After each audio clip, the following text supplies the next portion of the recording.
time, here is the news update live on Politics and Business TV. Now, the federal government has said it had begun the construction of the 700 kilometers Lagos-Calabar Coastal Highway.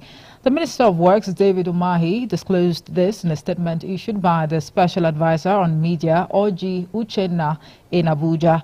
This is coming 1 week after the Federal Executive Council approved a contract worth 1.067 trillion naira for the first phase of the highway construction.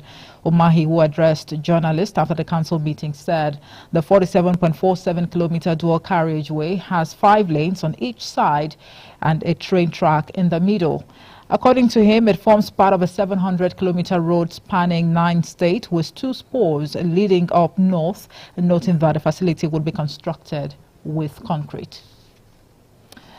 And now the Minister of State for Petroleum Resources, Gas, Ekpo, has assured investors in the Nigerian gas sector of the security and safety of their investment. The minister stated this while hosting top officials of Shanghai Huayi Energy Chemical Company Group of China and China Road and Bridge Corporation, who are investors in the Brass Methanol and Gas Hub project in Bayelsa State. Ekpo, who spoke against the backdrop of political risks and security, often nursed by prospective foreign investors to Nigeria, assured that the government would create an enabling environment for investors in gas, which is the country's transition fuel. He described the Brass project as one critical project of the President Bola Tinubu-led administration. We head on now to Kaduna State, where at least 312 students and the principal, Abubakar Isa, were abducted yesterday when bandits invaded the LEA Primary and Junior Secondary School, Kuriga, in Chukun local government area of Kaduna State. Officials of the school and community leaders told the state governor, Ubasani,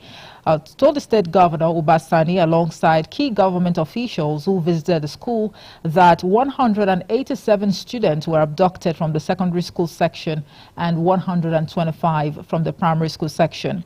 Responding, Governor Sani said all the children would return soon, and the governor, who had moved the motion for the creation of state police, stressed that with state police, every community like Kuriga would have police or people in the police, and they would be armed with AK-47 rifles to protect the lives and property of the citizens.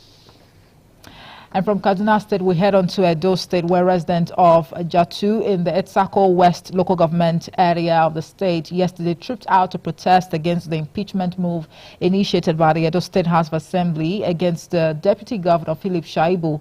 According to media reports, the protesters under the aegis of the Peace Movement and People's Democratic Party faithful took to the streets bearing placards.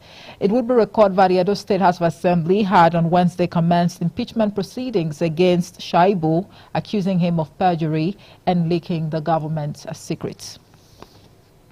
And away from Nigeria, now on the foreign scene, where the creator of Dragon Ball, one of the most influential and best-selling Japanese comics of all time, has died at the age of 68. According to media reports, Akira Toriyama suffered an acute subdural hematoma, a type of bleeding near the brain. Dragon Ball is hugely popular around the world, and the comic series has also spawned cartoon and film versions. Fans have been paying tribute to Toriyama for creating characters that have become a part of their childhood. And in sports, the Flying Eagles of Nigeria suffered a 2-1 defeat in their opening group game against the Hippos of Uganda at the 2023 African Games in Accra, Ghana. The Ugandans dominated the game from the blast of the whistle, and they opened the scoring in the 33rd minute via Arafat Usama. Sadiq Isiaka put Nigeria level in the 36th minute from a corner, and all the efforts of both teams to take the lead before halftime proved abortive. The Hippos pegged back the Nigerians from the start of the second half, and the goalkeeper of the Flying Eagles was the saving grace. That's it for the news at this hour. Thank you so much for watching. I am Omoife Peace Osemere.